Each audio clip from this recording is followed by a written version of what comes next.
স্ত্রী কিন্তু আপনার রিজিকে বরকত আনে। যারা টাকা ইনকামের নেশায় স্ত্রীকে সময় দেন না বা অবহেলা করেন, ব্যস্ততার অজুহাতে কথা বলার সময় পান না, তার মনের কথাগুলো শুনতে চান না, তারা টাকা ইনকাম করলেও সেটা ধরে রাখতে পারেন না। কারণ বরকত ছাড়া অর্থ সম্পদ বেশিক্ষণ টিকে থাকে না। ইসলাম বলে স্ত্রীর দোয়ায় স্বামীর রিজিকে বরকত আসে, আর সাইকোলজি বলে স্ত্রীর সাথে ভালো সম্পর্ক স্বামীর ক্যারিয়ারের উন্নতি আনে। যে ঘরে স্ত্রী ইমোশনালি সেফ থাকে সেই ঘরের পুরুষ ইনকাম এবং ক্যারিয়ারের প্রতি ফোকাসড বেশি থাকে। একজন ব্যক্তির মেন্টাল পিস, একজন ব্যক্তির মানসিক শান্তি ঘর থেকেই কিন্তু আসে। আর একজন পুরুষের নিজের ঘরই কিন্তু তৈরি হয় স্ত্রীকে নিয়ে। যেই ঘরে স্ত্রী হাসি খুশি থাকে সেই ঘরে পজিটিভ এনার্জি বিরাজ করে, আর এমন ঘরে সফলতা আসবেই।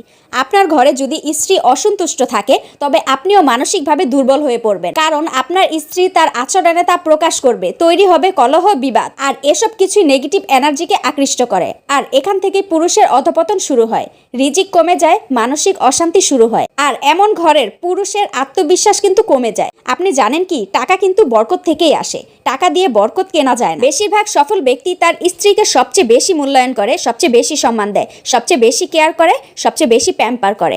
কারণ তারা বরকতের কদর করে। তারা জানে অর্থ সম্পদ ধরে রাখতে হলে বরকতের কদর করতে হবে। তাই টাকার পেছনে ছুটতে গিয়ে নিজের বরকতকে অবহেলা করবেন না। তাকে সময় দিন, ভালোবাসুন।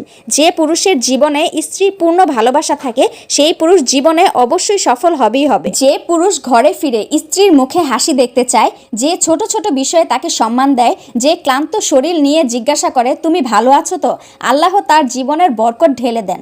কারণ একজন স্ত্রী শুধু সংসারের মানুষ না, সে একজন সঙ্গী, সে একজন শান্তির জায়গা, একজন দোয়ার উৎস। স্ত্রী যখন মন থেকে খুশি থাকে তার দোয়া সরাসরি আকাশ ছুঁয়ে যায়, আর আল্লাহ সেই দোয়ার বদলে দিতে পারে স্বামীর ভাগ্য। সবসময় কিন্তু দামি উপহারের দরকার হয় না, কখনো একটা ভালো কথা, একটু সময়, একটু দূরত্ব, এটাই একজন নারীর কাছে পৃথিবীর সবচেয়ে বড় ভালোবাসা, সবচেয়ে বড় সম্মান। মনে রাখবেন, যে পুরুষ নিজের স্ত্রীকে সম্মান দেয় তার ঘরে ঝগড়া কমে, শান্তি বাড়ে, আর রিজিকে আসে অদৃশ্য বরকত। কারণ সুখী স্ত্রী মানে শান্ত ঘর, আর শান্ত ঘর মানে আল্লাহর রহমত। তাই আজ থেকে চেষ্টা করুন স্ত্রীকে শুধু দায়িত্ব হিসেবে নয়, বরং নিজের জান্নাতের সঙ্গী হিসেবে ভালোবাসতে। জীবনের সবচেয়ে কঠিন মুহূর্তগুলো যেখানে কেউ আপনার পাশে থাকবে না, একমাত্র স্ত্রী কিন্তু আপনার পাশে থাকবে। আপনার সুখ দুঃখ সবকিছু ভাগাভাগির সঙ্গীটাকেই যদি আপনি আপন করে নিতে না পারেন, তাহলে তো আপনার জীবন এক প্রকার আমি বৃথাই বলবো। জীবনে মা বাবা আপনার জন্য যতটুকু আপন, আপনার স্ত্রী তার থেকে কিন্তু এক ধাপ বেশি আপন। মা বাবাকে ঠিক যতটুকু সম্মান আপনি দেন, আপনার স্ত্রীকেও ঠিক ততটুকু সম্মানই দেওয়ার চেষ্টা করবেন।